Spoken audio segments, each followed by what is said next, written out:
तो मेरे प्यारे बच्चों, आज आप लोगों को केवल टूब के यूट्यूब चैनल पर स्वागत है। जैसे कि आज हम आप लोगों को क्लास 11th का चैप्टर 1 मापन के बारे में बताएंगे। उसमें मापन में जितने भी आपके पास राशियां है, उन सभी राशियों के बारे में आज हम आपको बताएंगे। यानी क्लास 11th का जो पहला चैप्टर है भौतिक जगत यानी मापन, उसके बारे में आज हम लोग समझेंगे। आइए उस एक एक नियम को हम लोग देखते हैं। सबसे पहले हम लोग जानेंगे भौतिक विज्ञान।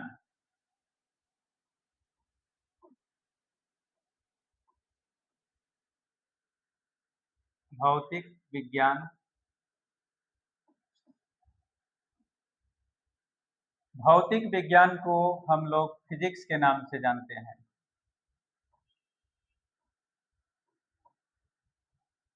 यानी भौतिक विज्ञान को हम लोग फिजिक्स के नाम से जानेंगे।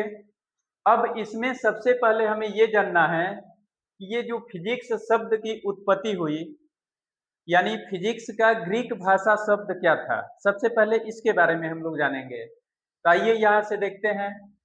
यानी पहला जो आपका नियम होगा भौतिक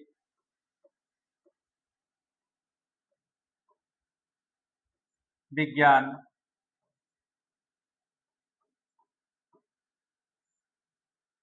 यानी फिजिक्स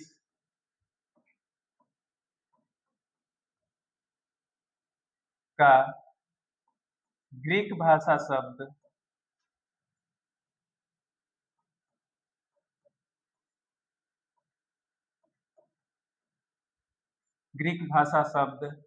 फ्यूसिस था।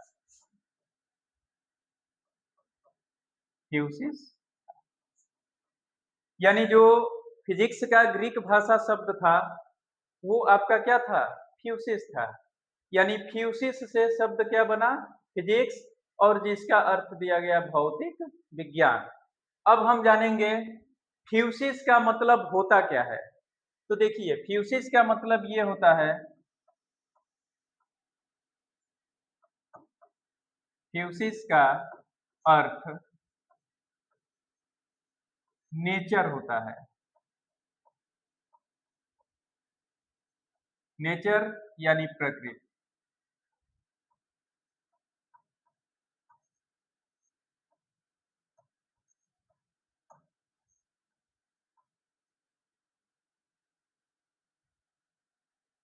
यानी फ्यूसिस का जो अर्थ होता है ये क्या होता है, नेचर होता है। अब हम लोग जानेंगे भौतिक विज्ञान का परिभाषा होता क्या है। तो देखिए भौतिक विज्ञान का मतलब ये होता है कि जो भी हमारे दैनिक जीवन में प्रकृति या प्राकृतिक घटनाओं का हम अध्ययन करते हैं, वही नियम आपका क्या कहलाएगा, भौतिक विज्ञान कहलाएगा। तो सबसे पहले हम जानेंगे भौतिक विज्ञान किसे कहते हैं, उसका पहले परिभाषा हम लोग सीखेंगे।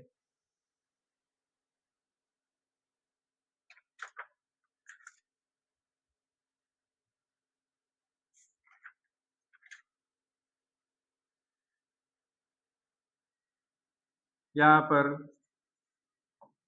भौतिक विज्ञान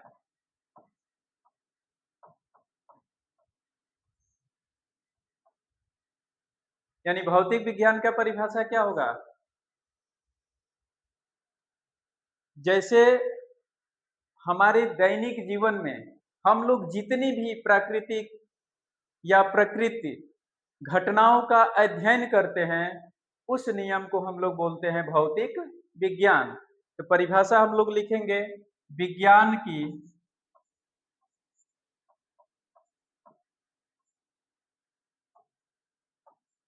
वह शाखा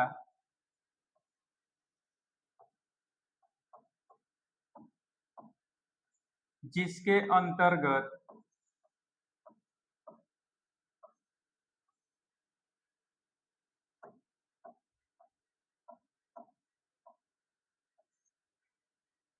प्रकृति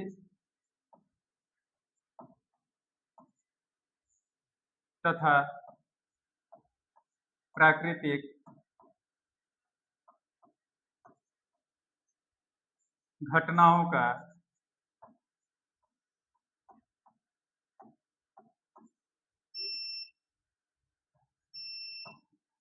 अध्ययन किया जाता है,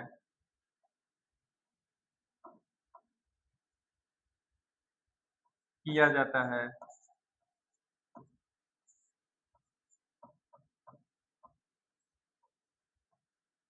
उसे भौतिक विज्ञान कहते हैं।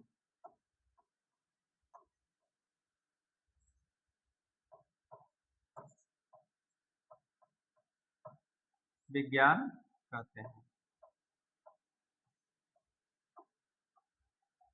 यानी परिभाषा क्या है? विज्ञान की वह शाखा जिसके अंतर्गत प्रकृति या प्राकृतिक घटनाओं का अध्ययन किया जाता है, उसे हम क्या कहेंगे? भौतिक विज्ञान। यानी फिर से एक बार मैं आपको ये चीजें समझा दे रहा हूं। सबसे पहले हम लोग लिखेंगे भौतिक विज्ञान। भौतिक विज्ञान को इंग्लिश में फिजिक्स कहते हैं। अब बात होता है कि फिजिक्स शब्द का ग्रीक भाषा शब्द क्या है? तो कभी भी फिजिक्स शब्द का ग्रीक भाषा शब्द की बात किया जाए तो वो आपका होता है फ्यूसिस। फ्यूसिस शब्द का जो अर्थ होता है वो नेचर यानी प्रकृति होता है। अब वहीं से हम लोग भौतिक विज्ञान के बारे में समझेंगे। तो विज्ञान की वह शाखा जिसके अंतर्गत प्रकृति तथा प्राकृतिक घटनाओं का अध्ययन किया जाता है, उसे हम क्या कहेंगे? भौतिक विज्ञान कहेंगे। अब दूसरा आप बता सकते हैं, नोट में इसको आप लिखेंगे, यानी भौतिक विज्ञान के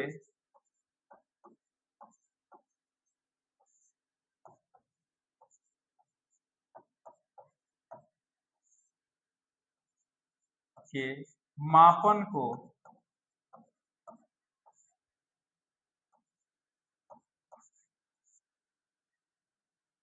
विज्ञान कहते हैं।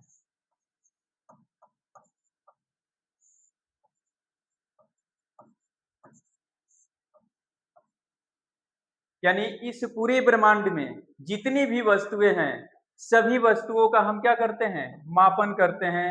यानी सभी वस्तुएं कहीं ना कहीं भौतिक विज्ञान के नियमों का पालन करता है, इसलिए वो सभी क्या होते हैं? भौतिक विज्ञान के नियम का पालन करते हैं। तो वही यहाँ पर लिखा गया है कि भौतिक विज्ञान के मापन को ही हम क्या कहते हैं? विज्ञान कहते हैं। यानी विज्ञान की दृष्टि से ही सभी राशियां क्या कर किया जाता है? मापा जाता है। यानी सभी राशियों का जो हम मापन करते हैं वो सभी आपका किसके अंतर्गत आता है? भौतिक विज्ञान के अंतर्गत। तो इस तरह से हम लोग पहले भौतिक विज्ञान के बारे में जाने। अब इसके बाद का नियम इस बताने वाले हैं। इससे पहले इसको आप नोट और स्क्रीनशॉट कीजिए, फिर नेक्स्ट नियम हम बता रहे हैं।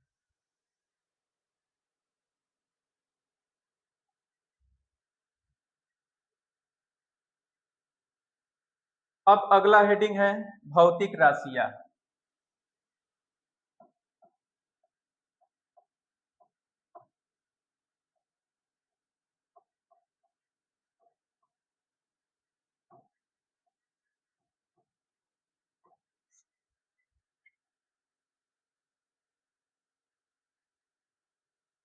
इसका परिभाषा, भौतिक राशि का मतलब क्या होता है?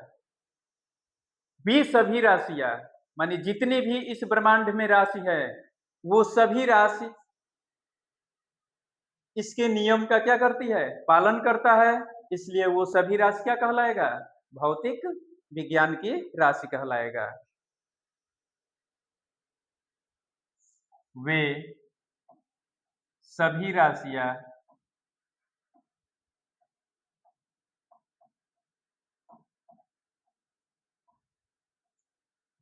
जो भौतिक के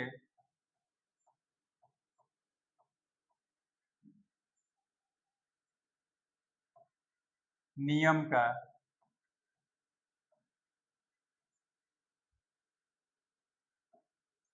पालन करती है,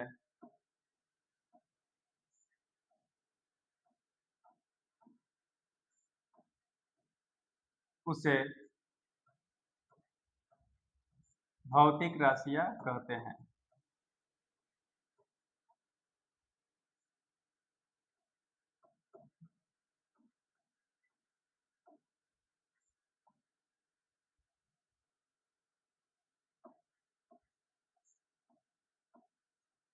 यानी इस ब्रह्मांड की जितनी भी राशि है वो सभी राशियां क्या करती है, भौतिक के नियम का पालन करती है, इसलिए वो सभी राशियां क्या कहलाएगी, भौतिक राशियां कहलाएगी। जैसे मान लीजिए कि मैंने किसी ऊंचाई से एक वस्तु को गिराया, तो कहीं ना कहीं उस पर एक बल लग रहा है, जैसे गुरुत्वाकर्षण बल। तो गुरुत्वाकर्षण बल किस राशि का पालन कर रहा है, तो भौतिक राशि का। इसलिए इस ब्रह्मांड पर जितनी भी राशि है वो सभी राशियां का कहीं ना कहीं हम इसके नियम से क्या करते हैं, तुलना करते हैं, यानी वो नियम का पालन करती है, इसलिए वो सभी राशियां आपका क्या कहलाएगी, भौतिक राशियां कहलाएगी। अब हम लोग जानेंगे राशि के बारे में। तो राशि क्या होता है, तो जिस को हम माप सकते हैं या तौल सकते हैं वो सभी राशियां का नाम राशि के नाम से जाना जाता है। जैसे मान लीजिए ये हमारे हाथ में कलम है, तो इस कलम की अगर लंबाई देखा जाए तो कहीं ना कहीं इसकी लंबाई भी हम माप सकते हैं, चौड़ाई भी माप सकते हैं, ऊंचाई भी माप सकते हैं, इसका वजन भी माप सकते हैं। तो जब भी किसी भी राशि का हम मापन करते हैं तो उसका कुछ हमें निश्चित मान मिलता है, वो सभी राशि का मापन उसको हम राशि के नाम से जानते हैं। तब हेडिंग देंगे हम लोग राशि।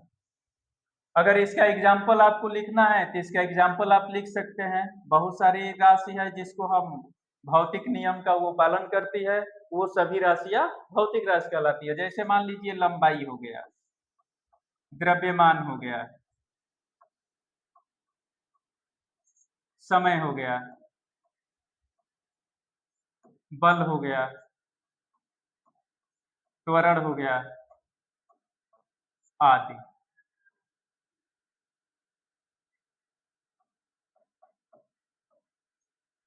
ये सभी की राशियां क्या करती है, इन भौतिक राशियों के नियम का पालन करती है, इसलिए ये सभी राशियां भौतिक राशियां कहलाएगा।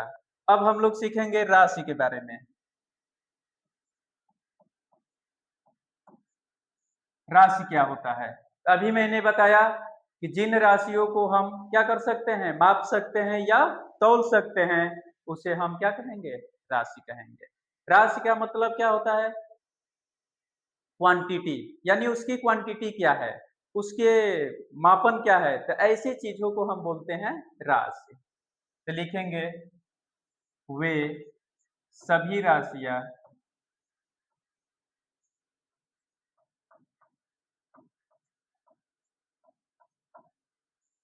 जिसे मापा या तौला जा सकता है,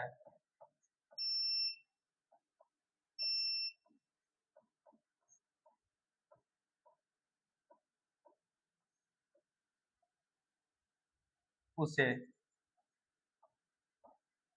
राशि कहते हैं।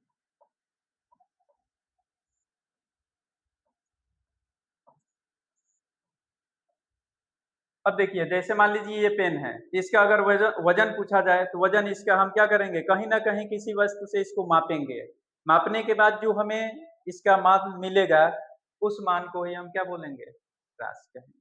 यानी सभी इस पृथ्वी पर, इस पूरे ब्रह्मांड में जितनी भी राशि है, कहीं ना कहीं उस राशि को हम मापते हैं, इसलिए वो सभी राशियां इसके नाम से जाना जाता है। अब हम लोग सीखेंगे भौतिक राशि का मापन।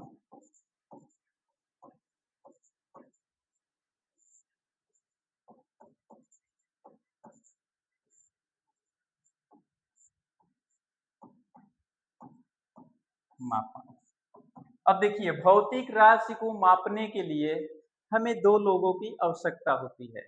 जब तक दो लोग नहीं रहेंगे हम भौतिक राशि का मापन नहीं कर सकते हैं। अब आइए देखते हैं कि वो दो लोग कौन कौन सा है।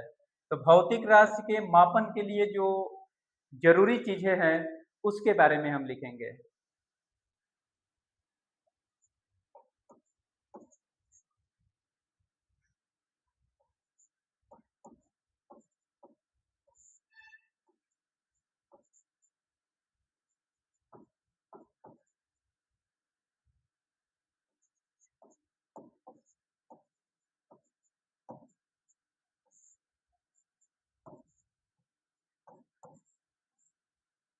अब इसके मापन के लिए आवश्यक चीजें क्या क्या होता है, इसके बारे में पहले हम जानेंगे। जैसे पहला आपका होना चाहिए आंकिक मान,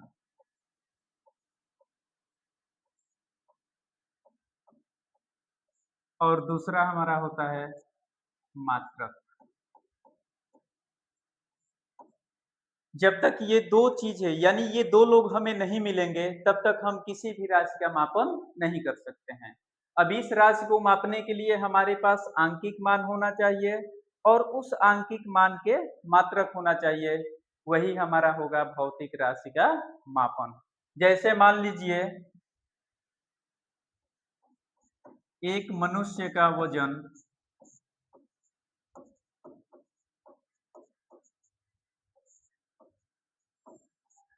वजन 40 केजी है। अब इसमें देखिए हमें दो लोग मिले, एक तो हमें मिला 40 केजी जिसका नाम होता है आंकिक मान,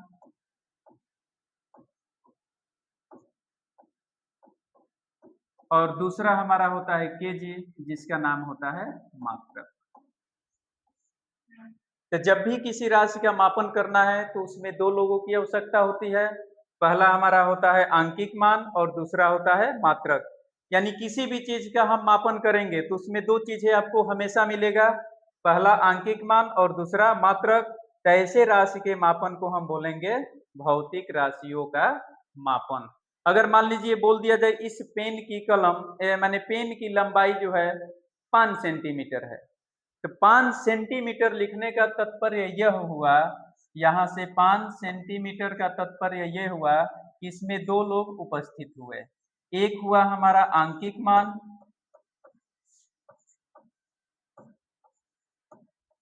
और दूसरा हुआ हमारा मात्रक। इस तरह से जहां भी भौतिक राशि के मापन में दो चीजें आ रहा है उसको हम बोलेंगे भौतिक राशि का मापन। अब हमें बहुत सी ऐसी राशि है जिसको मापना है तो वो सभी राशि को अलग अलग नियमों से हम पढ़ेंगे। तो पहले इसको आप नोट स्क्रीनशॉट कीजिए, फिर नेक्स्ट आपका टाइप बता रहा हूं।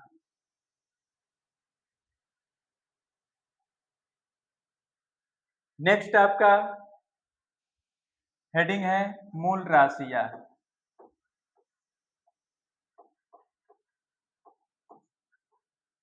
मूल राशियां। अब देखिए मूल राशियां क्या होती है। तो ये सब राशि के बारे में आप लोग जानते होंगे, फिर भी आपके अध्याय 1 में ये राशि का पूरा विवरण दिया गया है। तो मूल राशियां होती क्या है, तो देखिए मूल राशि का जो परिभाषा होता है, वे सभी भौतिक राशियां यानी वे सभी भौतिक राशियां, या ये भी आप कह सकते हैं कि वे राशियां जो स्वयं पर निर्भर करती है, किसी अन्य राशि पर निर्भर नहीं करती है, ऐसे राशि को हम बोलेंगे मूल राशियां। फिर से परिभाषा, वे राशियां जो स्वयं पर निर्भर करती है, किसी अन्य राशि पर निर्भर नहीं करती है, उस राशि को हम बोलेंगे मूल राशियां। यहाँ पर लिखेंगे वे राशियां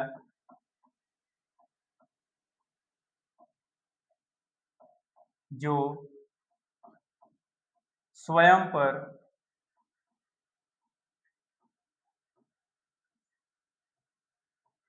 निर्भर करती है,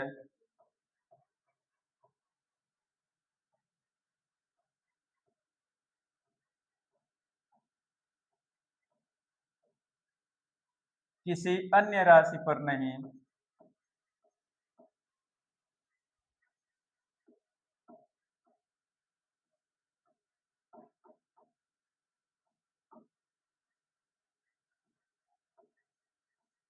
नहीं उसे मूल राशियां कहते हैं।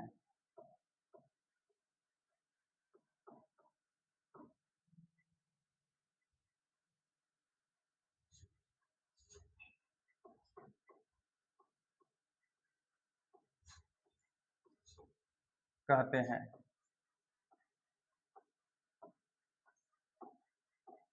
यानी परिभाषा हम लोग क्या समझे कि वे सभी राशियां जो स्वयं पर निर्भर करती है, किसी अन्य राशि पर नहीं, उसे हम क्या कहेंगे मूल राशियां। अब ये राशि कितने प्रकार की होती है, ये राशि 7 प्रकार की होती है। ये राशियां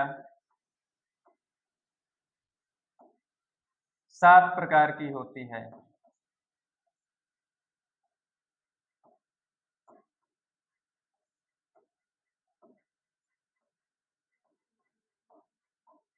होती है। अब ये सातों राशि के बारे में हम जानेंगे कि भाई वो कौन कौन सी राशि है जो खुद पर निर्भर कर रही है, किसी अन्य राशि पर निर्भर नहीं कर रही है। तो सबसे पहले यहाँ पर हम लोग लिखेंगे क्रम संख्या।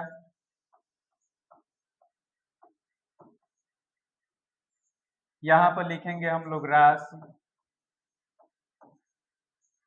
यहाँ पर हम लोग लिखेंगे इसका मात्रक। यहाँ पर लिखेंगे प्रतीक चिन्ह।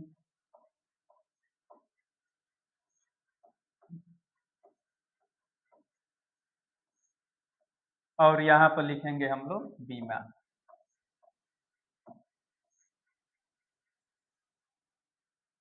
अब देखिए यहां से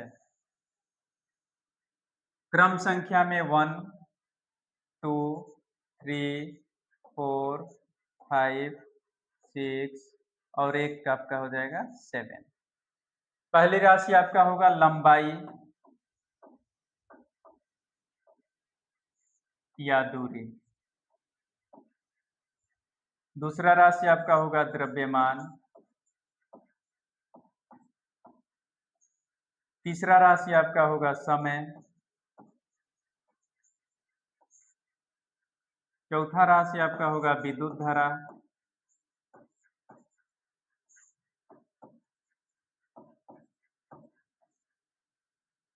पांचवा आपका हो जाएगा ताप। ये होगा ज्योति तीव्रता।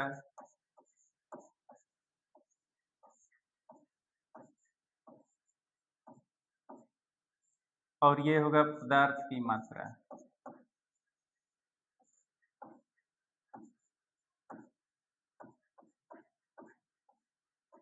यही वो 7 राशि है जिसको तोड़ने के बाद कोई दूसरा राशि नहीं मिलेगा, इसलिए ये राशि खुद पर निर्भर करती है। और जब भी कोई राशि स्वयं पर निर्भर करेगा उस राशि को हम बोलेंगे मूल राशियां। अब ये 7 प्रकार की होती है, सातों प्रकार आपके सामने हैं। इसके बाद इसका मात्रक हम लिखेंगे। तो लंबाई और दूरी की बात किया जाए तो इसका मात्रक होता है मीटर। द्रव्यमान का बात किया जाए तो इसका मात्रक होता है किलोग्राम। समय का मात्रक होता है सेकेंड। विद्युत धारा का मात्रक होता है एम्पियर। ताप का मात्रक होता है केल्विन।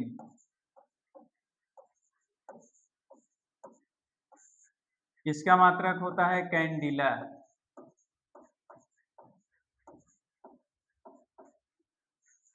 और इसका मात्रक होता है मोल।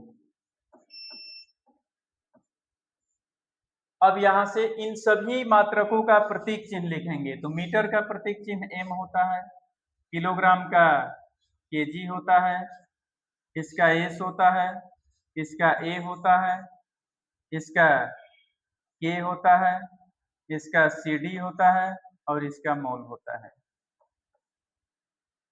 और इन सभी राशि का जो मात्रक है, इन्हीं मात्रकों का हम यहाँ पर बीमा देखेंगे, क्योंकि क्लास 11th में आपका दूसरा ही चैप्टर बीमा से हम निकालना सीखते हैं।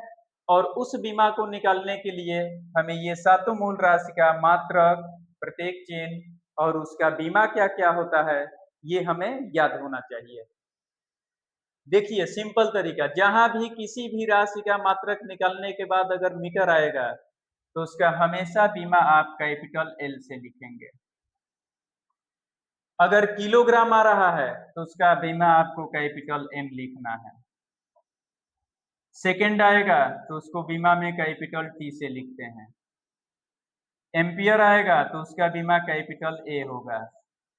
अगर केल्विन आ जाएगा तो उसका बीमा थीटा होगा।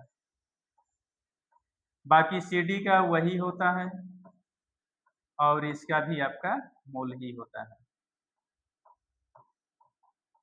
तो इस तरह से सभी सातों राशि का मात्रक और बीमा आपको याद होना चाहिए। अगर ये चीजें याद है तो बाकी राशि का आप इसी के सहायता से मात्रक बीमा आप निकाल सकते हैं। तो इस पहले नियम को नोट कीजिए, स्क्रीनशॉट कीजिए। फिर इसके बाद हम आपसे बात करेंगे व्युत्पन्न राशि के बारे में कि व्युत्पन्न राशियां क्या होती है, वो किससे बनती है, इसके बारे में हमें सीखना है।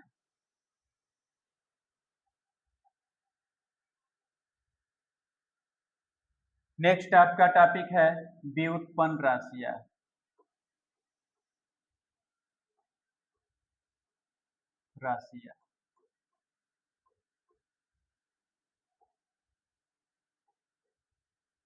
अब देखिए व्युत्पन्न राशि क्या होती है।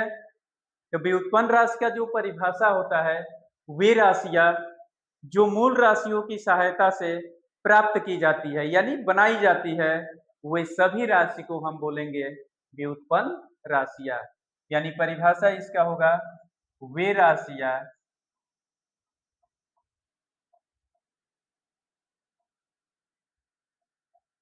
जो मूल राशियों की सहायता से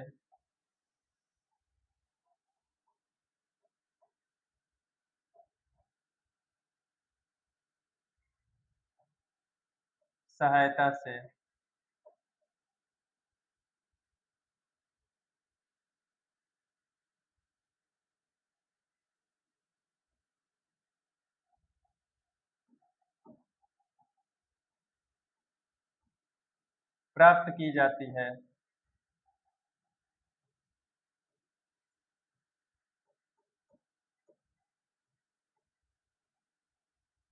उसे व्युत्पन्न राशियां कहते हैं।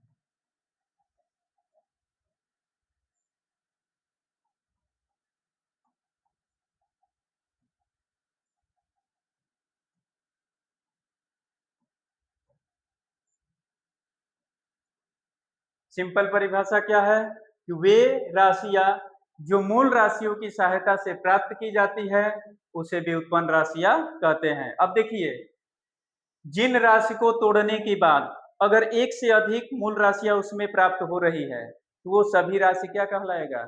व्युत्पन्न राशि कहलाएगा। जैसे एग्जाम्पल में हम बात करते हैं क्षेत्रफल। अगर क्षेत्रफल को तोड़ा जाए तो इसमें एक लंबाई मिलेगा और एक चौड़ाई मिलेगा। इसमें क्षेत्रफल को तोड़ने के बाद हमें कितनी मूल राशियां मिल रही है? दो। कौन कौन सी? एक लंबाई और एक चौड़ाई। यानी किसी भी राशि को तोड़ने के बाद अगर उसमें एक से अधिक मूल राशियां प्राप्त होती है, तो वो सभी राशि आपका क्या कहलाएगा? व्युत्पन्न राशि कहलाएगा। और एग्जाम्पल देखते हैं। जैसे मान लीजिए बात करते हैं आयतन का, इसको भी हम तोड़ेंगे, इसमें आपका आ जाएगा लंबाई गुणे चौड़ाई गुणे ऊंचाई। अब इसमें भी तोड़ने के बाद हमें कितनी मूल राशियां मिली? तीन मूल राशियां मिली। तो ये भी आपका कौन सा राशि होगा? व्युत्पन्न राशि। ठीक उसी तरह से तीसरा नियम, जैसे मान लीजिए चाल है। अगर चाल को हम तोड़ेंगे तो चाल बराबर होता है दूरी बटा में समय। इसमें भी हमें कितनी मूल राशियां मिली? दो तरह के मूल राशियां मिली। इसके बाद वेग की अगर बात किया जाए तो वेग बराबर हो जाएगा आपका विस्थापन बटा में समय।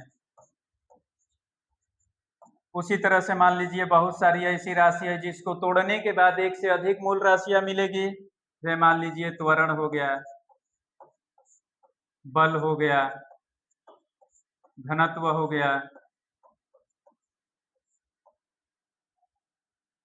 दाब हो गया, कार्य हो गया आदि। ये ऐसी राशि है जिसको तोड़ने के बाद बहुत सारे हमें मूल राशियां मिलेगी, और ऐसे राशि को ही हम क्या बोलेंगे? व्युत्पन्न राशि।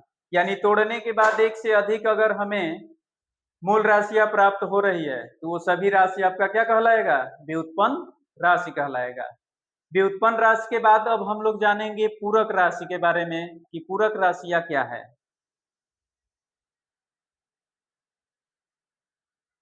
अब हम लोग यहाँ पर सीखेंगे पूरक राशि।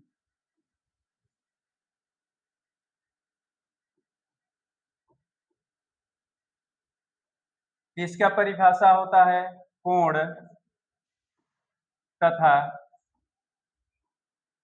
घन कोण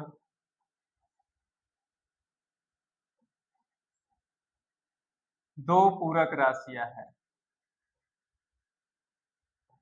दो पूरक राशियां हैं।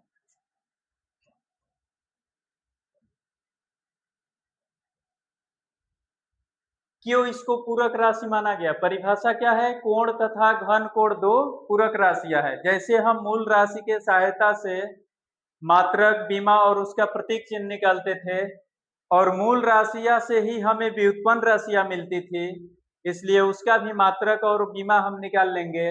लेकिन इस राशि का अभी तक क्या निकला है? केवल मात्रक निकला है, अभी तक इसका बीमा प्राप्त नहीं हुआ, इसलिए इसका नाम रखा गया पूरक राशियां। अब आइए हम चेक करते हैं उसके बीमा के नियम से कि क्या इसका बीमा प्राप्त हुआ है कि नहीं। तो सबसे पहले हम लोग लिखेंगे कोण, और कोण बराबर सूत्र होता है चाप की लंबाई अब बटा में होता है त्रिज्या। अब देखिए चाप की जो लंबाई का मात्रक होता है, तो लंबाई का मात्रक हम लोग जानते हैं मीटर होता है, और त्रिज्या भी क्या है? एक दूरी के बराबर है, इसलिए इसका भी मात्रक क्या हो जाएगा? मीटर हो जाएगा। और मीटर को बीमा में हम लिखते हैं कैपिटल एल से। यहाँ भी मीटर है तो इसका भी बीमा हो जाएगा कैपिटल एल।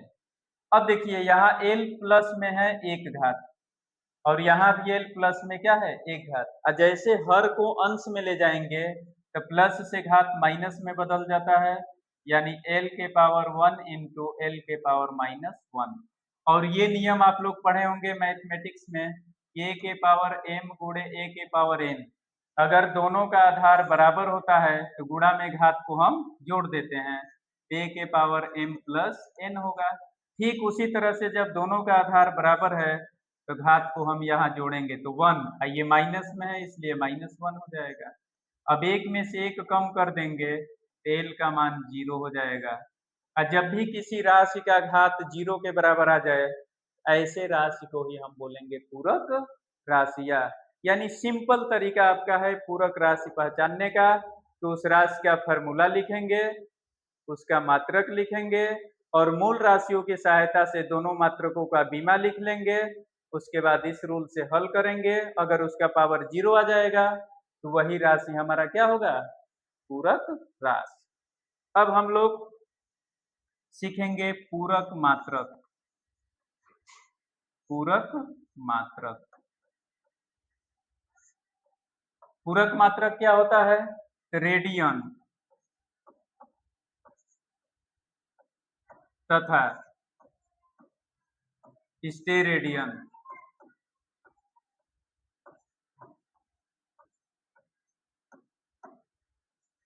दो पूरक मात्रक है।